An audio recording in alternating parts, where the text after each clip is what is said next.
যিনি ঠেলা চালান, যিনি রিক্সা চালান, যিনি বিড়ি বাঁধেন, যিনি মাছ ধরেন, যিনি রাজমিস্ত্রির কাজ করেন, যিনি জোগাড়ের কাজ করেন, এদের কোনো রিটায়ারমেন্ট নেই, কোনো পিএফ নেই, কোনো ইএসআই এর সুবিধা নেই।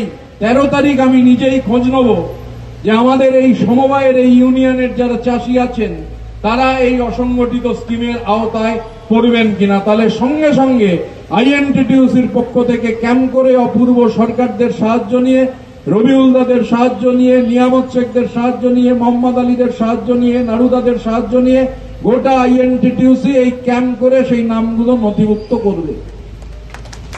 ভাগীরথী দুগ্ধ সমবায় উৎপাদন কেন্দ্রে দীর্ঘদিন নির্বাচন হয়নি। তৃণমূল এবার পাখির চোখ করেছে এই সমবায়কে। ব্যবসায়ীদের নিয়ে তৈরি হয়েছে সংগঠন। Baharampur Murshidabad Bhagirathi cooperative milk producer union limited কর্মচারী ইউনিয়ন এবং মুর্শিদাবাদ জেলা দুগ্ধ উৎপাদন সমবায় ইউনিয়ন যৌথভাবে বৃহস্পতিবার একটি সমাবেশের আয়োজন করে। সেখানে উপস্থিত ছিলেন তৃণমূল শ্রমিক সংগঠনের সভাপতি তথা রাজ্যসভার সাংসদ ঋতব্রত বন্দ্যোপাধ্যায়। সাংবাদিকদের মুখোমুখি হয়ে তিনি ঠিক কি বললেন? ভাগীরথীর ঘিয়ের ডিমান্ড গোটা বাংলা জুড়ে রয়েছে, অথচ ভাগীরথীর ঘি গোটা মুর্শিদাবাদ জেলাকেই দেয়া যাচ্ছে না।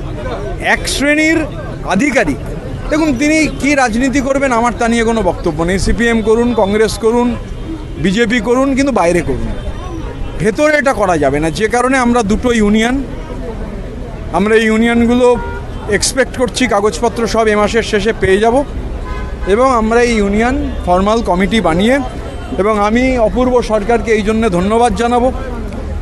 অপূর্ব সরকার এটা নিয়ে লেগেছিলেন যে ইউনিয়ন গঠন করতেই হবে, এবং আমি তারপর স্টাডি করে আমাদের শ্রমিক কর্মচারীরা যা দিয়েছেন যে গোটা দেশের 1 নম্বর মিল্ক প্রডিউসার হওয়ার ক্ষেত্রে, বৃদ্ধির ক্ষেত্রে কোনো রিসোর্সের অভাব নেই। 4.5-5 লাখ লোক জড়িত।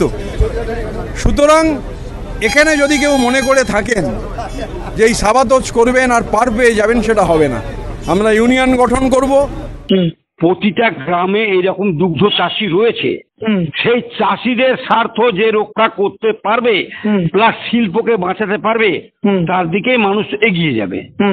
অধীর চৌধুরী চেষ্টা করেছিল, পেরেছিল। অধীর চৌধুরীর আমলে এখানে দৈনিক 1,70,000 লিটার দুধ উৎপাদন হতো। চাষিরা পারিশ্রমিক পেত, টাকা পেত ঠিক মতো। এখন চাষিদেরকে দেওয়া হয় 40 টাকা, 42 টাকা। ভাগীরথী বিক্রি করে মোটামুটি 56 থেকে 60 টাকা। এই যে মাঝে এই টাকাগুলো কোথায় যায়? আর সেই সময়, মানে আমি কংগ্রেস করে বলছি না, সেই সময়তে যে ইনকাম করছো 40 টাকা, চাষিদের দাও 38 টাকা, তোমাদের প্রসেসিং খরচ, অমুক খরচ, ট্রান্সপোর্টিং খরচ সব নিয়ে রাখো 2 টাকা বা 2.5 টাকা।